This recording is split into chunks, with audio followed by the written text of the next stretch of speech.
everywhere we go, people wanna know who we are, so we tell them, beyond the barracks, mighty battle sisters.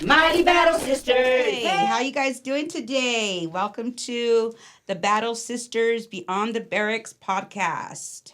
I'm Nichol Canigliaro, Navy veteran. Hi, I'm Ashley, Navy veteran also. Hi, and I'm Linda, Marine Corps veteran. Woo woo! I hope you guys are all doing great today. We would like to go ahead and come with you for the month of October. The first episode of our podcast will be for the breast cancer awareness for October 2023.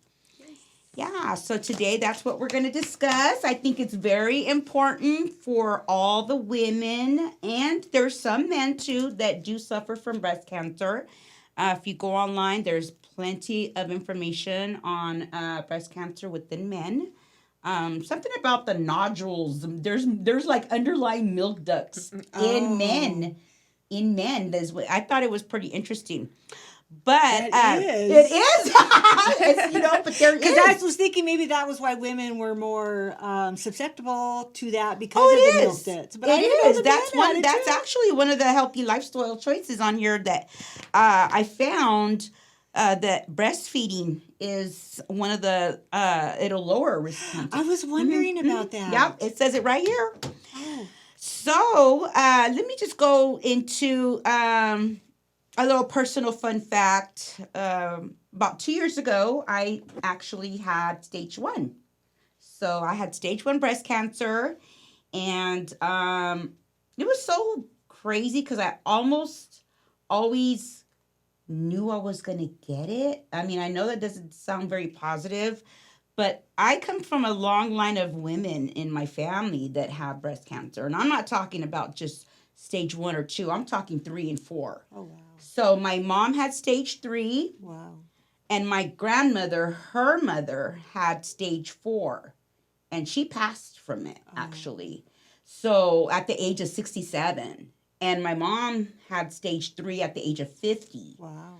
And so when I got it at the age of, I'm 51 now, so 48 from 9, at the age of 49, 2 years ago, I was like, isn't that something? Because I'm the firstborn granddaughter of the family. So my mom's the oldest daughter of my grandma. Wow. So it was my grandma, her oldest, and then my mom's oldest, which is me. So I'm just happy going in. With that being said, I'm just happy that I started getting my mammograms so early when my mom turned 50, when she got the stage 3, because ever since then, I was approved to get the mammograms early instead of waiting till I was 40, right? And I just kept doing them every year. Even in my addiction, I can say... Wow. That I still did my mammogram because I was scared. Because like I said. Procrastinate. I am terrible. I was scared because I had to see what my mom went through. Right. My grandmother died. You've seen it firsthand. Yes. And it was awful because let me tell you guys something. My mom actually had her breast cut off, was in the hospital. And my mother and her. How old were you at the time? I was 32.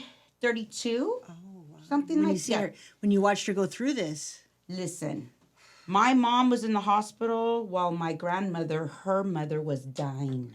Oh, my. At the same time. So she couldn't even be there when her mom died. Oh.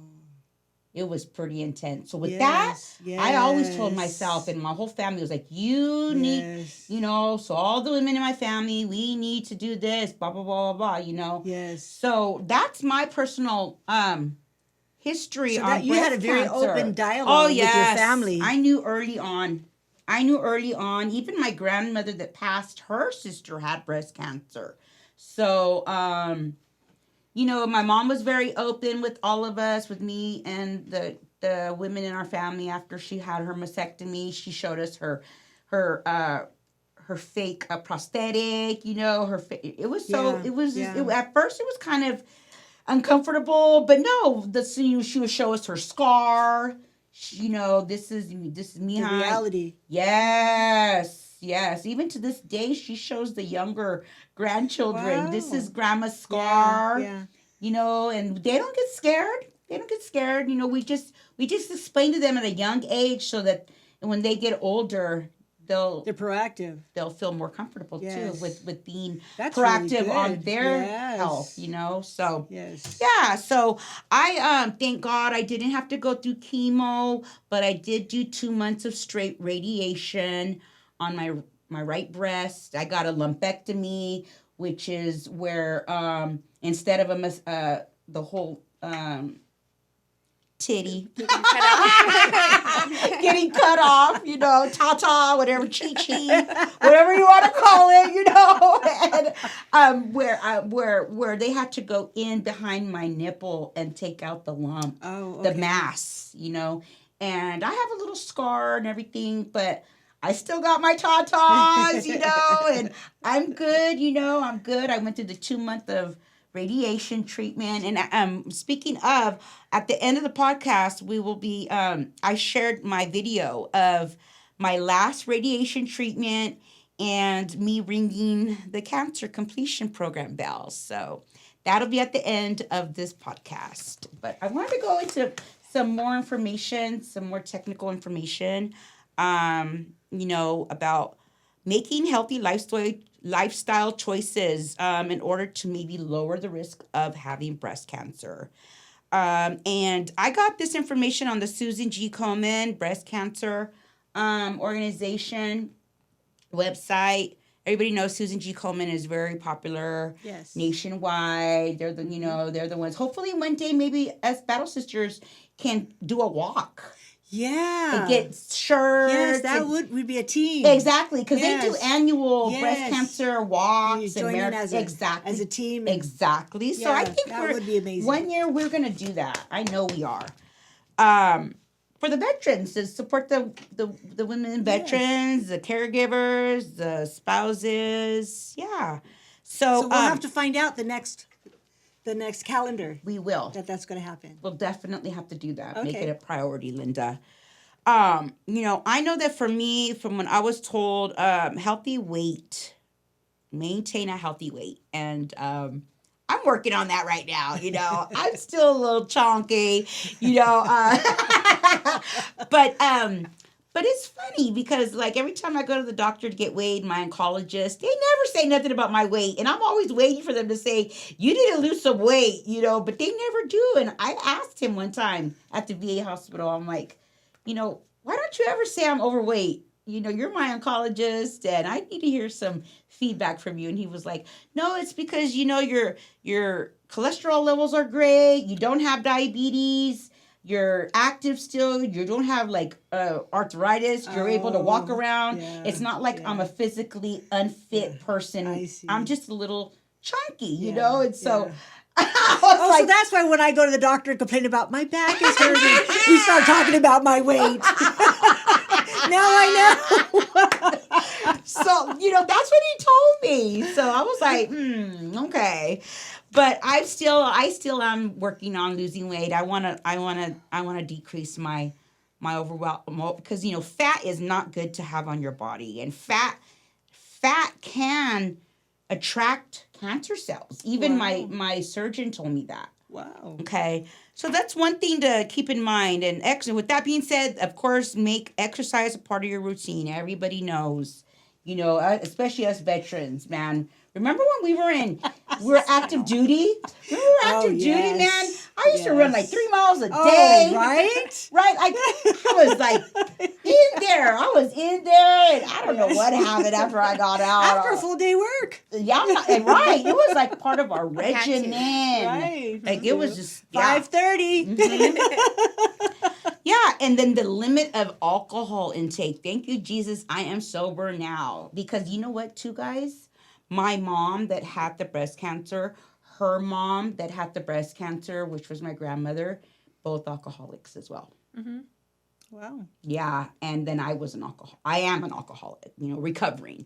But so that makes a lot of sense to have to limit the alcohol intake here as far as a good healthy lifestyle choice to lower the risk. Right. Yeah, I really firmly believe there's got to be some kind of connection there. I mean, just based on my own personal family history of breast cancer. We were all alcoholics. I'm not saying that's the only thing, that connected us with that. Right. But I'm sure it had a lot to do with that. Another thing is to limit menopausal hormone use. Okay, yes. Right now I'm on a 5-year regimen. Every day I have to take a hormone blocker. Yeah. Oh, a blocker. A blocker, so that my body doesn't produce hormones, because in my specific breast cancer, it was due to hormones. Yeah. I see. And so they put me on a 5-year regimen. I'm in my 2nd year. Every day I have to take a pill.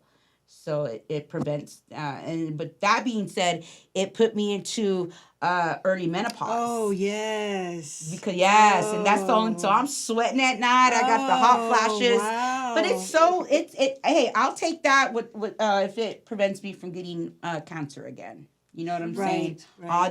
I'm just gonna have to, buckle through and make those healthy lifestyle choices and yeah, it's definitely to help lower the risk. And then another thing, I don't know if any of you knew, but breastfeeding. I don't know about you, but I'm done with kids, so I'm not breastfeeding anytime soon. But No, I'm not having any more kids. But Sorry. So just information out there for any of the younger veterans or the veterans or the women that are can still have children. It does say here that breastfeeding can help lower the risk of breast cancer. I know my daughter. Do you breastfed. know that it actually the child that you're breastfeeding, it actually reduces their risk as well. Oh my God, that makes sense. Yes. I never thought about that. Yes. How golden awesome! milk, They call it that, right? liquid gold. Yeah, liquid gold. Yeah. Yep. Mm-hmm. Yeah. I know my grandbaby. She. So I guess because all the immune, all She's the as extra- healthy as an ox, my little 1-year-old grandbaby Maya. She is, and my daughter. She was very, very, very adamant about breastfeeding. I mean, even the That's colostrum, good. Yes. everything Yes, throughout that's the very whole, all the way important. up until she was 1. Yes. Oh, that's Yeah. Great. So I'm proud of my Yes. daughter for doing that. But Yes. yeah. So I wanted to go ahead and also go into having Ashley discuss the 4. 4 ways of overcoming your mammogram fears. because that's important. Yes. That's the first step. Yes. Before we get started, I do want to share my story because I procrastinated and procrastinated. And okay, do you want us to send a referral? Yes, please, doctor, send a referral. And then they kept calling, and they got to the point where they had called back the doctor office and said, she's not scheduling. And then when you actually shared with me what was going on, I said, oh, I need to take this serious. And that helped pushed me to handle my business. Yes, especially when a friend of yours that you would have never thought. Yes, yes. Or no, she's too young. Yes. Or you look at people like, they don't look like they would have got breast cancer. Right. It doesn't discriminate, Right. Yes. So it's a fear of going Yes. to get your first mammo and then having the courage to continue getting it every Yes. year.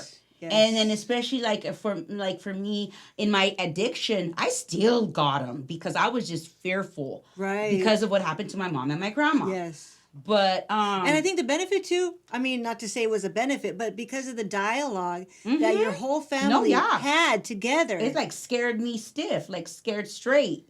That you understood the importance of having those mammograms. But please go ahead. Yes, Ashley, elaborate. Okay, we have a short list here that I would like to share with you.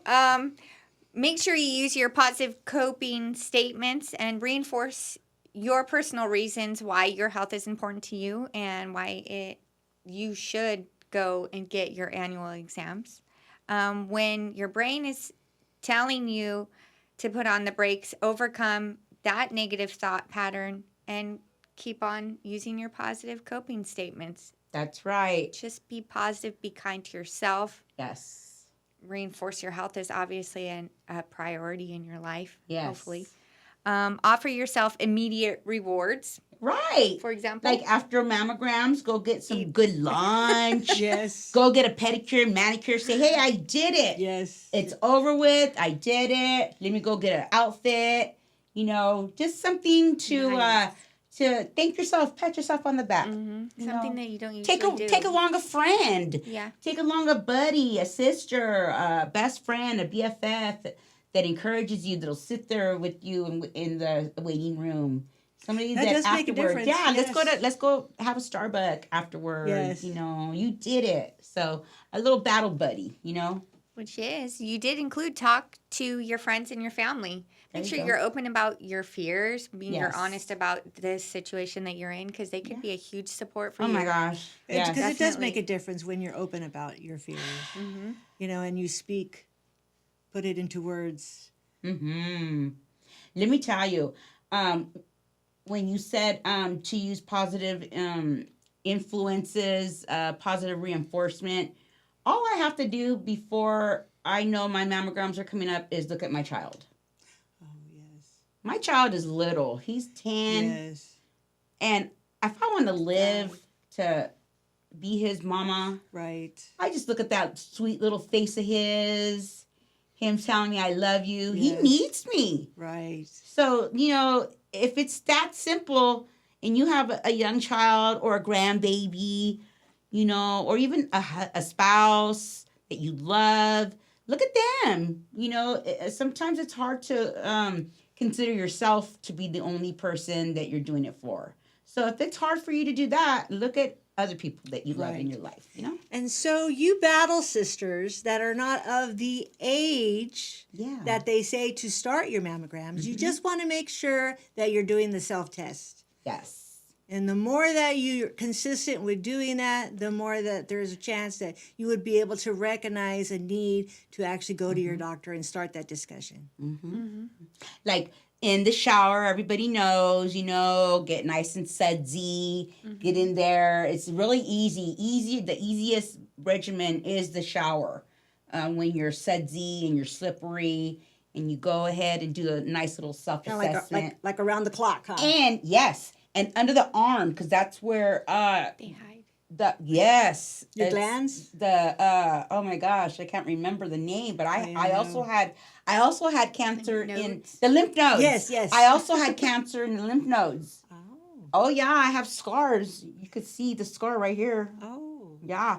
And so they had to go in through there and remove it and behind my nipple. Wow. So it's very important because the lymph nodes is where it could spread. Oh. That's what spreads it, is if it gets in that lymph node and it stays there, you know, and it gets to stage 3, 4. That's I never knew where that. Yes, it's kind of like your lymph nodes is like a map. It's like a graph, and it's like all these veins and vessels that lead to the rest of the body. Oh. Yeah. So that's good to bring that up. And also you were going to discuss about the age. You set the age for the insurance. Yes. Yes, because you start getting those reminders, the doctor, when you go to your regular annual checkup, and are you ready? You want to do a mammogram, but what age is that? You know, because there's a, you know, how would you say, a systematic way for insurance to cover it. Yes. So they wait till you're about 40. However, if you have, like I said, if you have a strong connection of breast cancer that runs in your maternal direct family, then the insurance will cover it. And I know that because I was young. I started getting my mammograms at 32 when my mom got her breast cancer. So I know for sure that you don't have to wait till you're 40. So just FYI. Yeah. They always give me like a short exam during my... Oh, that's good. The physical? Yeah, they do, huh? I remember That's starting good. to get even really the ultrasounds because I am full of like lymph nodes everywhere and I get really nervous. So the doctor would send me in to get those. So you Some notice people don't anything, have right? that. Yeah. Little. So that's good. So then you started having that conversation with your doctor before that age. And there's I'm gonna be 38. So when I'm 40, so she's under that 40. But because you had that conversation with your doctor, then they went ahead and they took the next step. Yep. So do it. Make sure you're Yes. open about your fears. Yes. That's to your doctor awesome. too and your concerns. Right. If you feel anything, tell the doctor right away so they catch it. And I love you the can fact get that treated. I love the fact that we could come together and talk about this very important subject because we all know that breast cancer it is a very huge problem and It is. in our society. Yes, and the whole family it gets is affected. It's, yes. you know, and I mean I don't know if there's ever going to be a cure, but I just know that early detection really, really, really works. I know that for a fact because thank God, you know, like I said, I always went to go get my mammograms. Early detection is what all of my oncologists said, my surgeon said, my radiation doctor said. You're so lucky that we caught it soon. Because if you wait and wait and wait, it'll manifest more in your body. Wow. Yeah. And it could spread. Exactly. Wow. Exactly. Well, as a family member or a friend, a loved one, what can we do to be more supportive? So I have a lucky list here. When we know that a family member, loved one, or a friend is actually going through the process and realized, you know, now they're discussing that they have been diagnosed with cancer, one of the things would be talk about something other than cancer. Right. You know, I know. I balance, vouch for that. help them balance out, you know, the world with not just ignoring that they have cancer, but also, you know, reminding them other things to help ease their mind. Yes. You know, so that you could do that by talking about their interests, hobbies, or other topics not related to cancer. You know, so I know when we hear this, the first thing we want to do is we want to what happened and how, and ask them all the personal questions. Yes. Yep. You know, and so, but they need to also have those conversations. Remember, you have hobbies, or there's things And that you still have a like, life, and life still Yes. does go forward. Yes. Yes, especially when you have children. And that's beautiful. Yes. That's beautiful to really think of how life continues to go forward. Yeah. You know, so so come ready to talk about something unrelated cancer. If you're like, you know, I'm gonna go visit my friend, and I know that she's been going through a rough time. Well, you know, make some effort. Bring something that would, you know, really gear the conversation. Or towards take them something out. else. Take them out to a movie. Take them to the park. Take them to dinner. A little dancing. You know, yeah, heck yeah. I wish I could have went dancing. My mother had me in bed rest. Oh no, mija. You know, because I got kind of burnt. I got kind of burnt up from that radiation, so I did have to do a lot of bed rest. But she was still there. We did movie nights. Oh, cool. We did enchilada nights, taco nights. We did a lot of book read. We went to bookstores together. Me and my mom, because she took care of me the first the 2 months that I had radiation. And thank you, Mom, if you're watching. Thank you so much for that. I love you, Mom. Right. You know that she's a warrior. She's in remission of her breast cancer, so she's going on 10 years. Wow. So it has not returned. Wow. Thank God. Yes. Yeah. So All right. yeah. So, with that being said, I hope that, you know, we actually brought some good information and Yes. some support for Breast Cancer Awareness Month. We love all of you ladies. There are a few of our battle sisters that are currently suffering from this disease right now. Yes. So We want to give a support- big shout out to we support Tanya. Tanya's warrior team. That's right, Tanya. You Woo! can do this, girl. We got you. You Yes. got this, lady. You're in our prayers. Beautiful lady right there. What branch was she? Navy?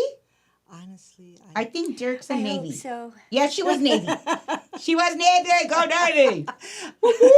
another Navy That's sister. right. That's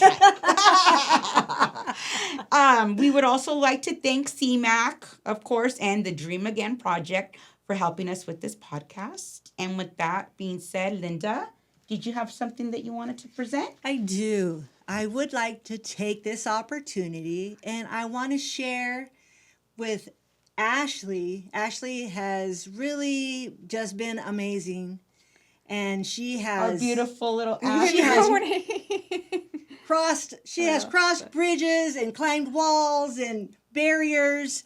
And I want to present, and I know it's not in pretty wrapping paper because I just kind of grabbed it and ran to make sure I didn't forget. Packaging. Yeah, it is Amazon packaging. Yeah, you love Amazon.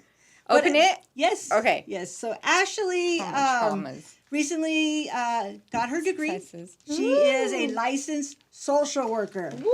So An associate. right, Ashley. I gotta hard work, earn my girlfriend. hours towards So, licensure. rip it but I up, do have Ashley. approval Go by the ahead. state, which is amazing. Rip off the plastic. There you go. Oh, man, that is so cool. So that's her street right there. Social worker street. How cute is that?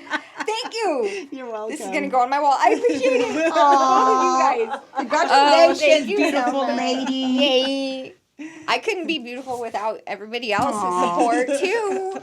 Seriously. I mean, it matters who you are on the inside and outside. I believe. That's beautiful. And it matters who you Always surround remember. yourself around too, Yes. I believe. I Yes. want strong people around That's me because right. Yes. then I can thrive. And I can, Yes. you know, I have Yes. good like leadership. It helps good, Yes. us all to stay It does. connected and grounded and remember whenever we're thinking negative things about ourselves. When I'm feeling low, I think, no, I have friends. I have Yes. sisters that love me. I have family members that love me. I have children that love me.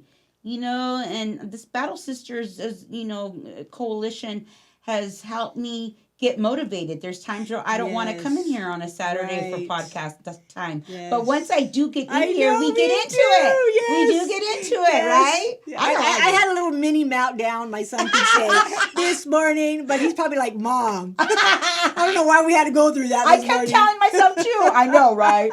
I kept telling myself as I was applying my pink eyeshadow. I'm tired. I'm tired. And Matthew, my son's looking at me from the table like, I'm tired. I'm tired. Right? I go, I just gotta get there. Just get there. Just get there. And here we are. And we That's did true. great. Yes. Amazing. So thank you, Battle Sisters. Thank you, Battle Sisters. You give us we love strength. you. Yes. With that being said, please stand by for an important message. Are you a breast cancer patient? Or did you have breast cancer? Just remember this. You are braver than you believe, stronger than you seem, smarter than you think, and twice as beautiful as you'd ever imagined. Life's not about how hard of a hit you can give. It's about how many you can take and still move forward. Some days there won't be a song in your heart. Sing anyways. Stay strong, Battle Sisters. Love you. So here we go. I'm glad you're wearing your mask in here. Here we go, last day. Say hi, people. Hello, my handsome guys here. She's documented. We're done, ladies and gentlemen. It's on like Donkey Kong. Uh-oh. Uh-oh. Ready. Let's get it. Get it.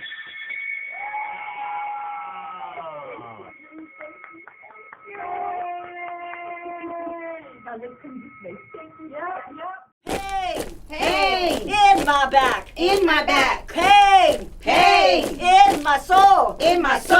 Oh no, Oh, no. Here we go, Here we go. Battle Sisters, Battle Sisters. here for you, Here for you. true and through, True and through. left, left, left, right, Leo, left, left,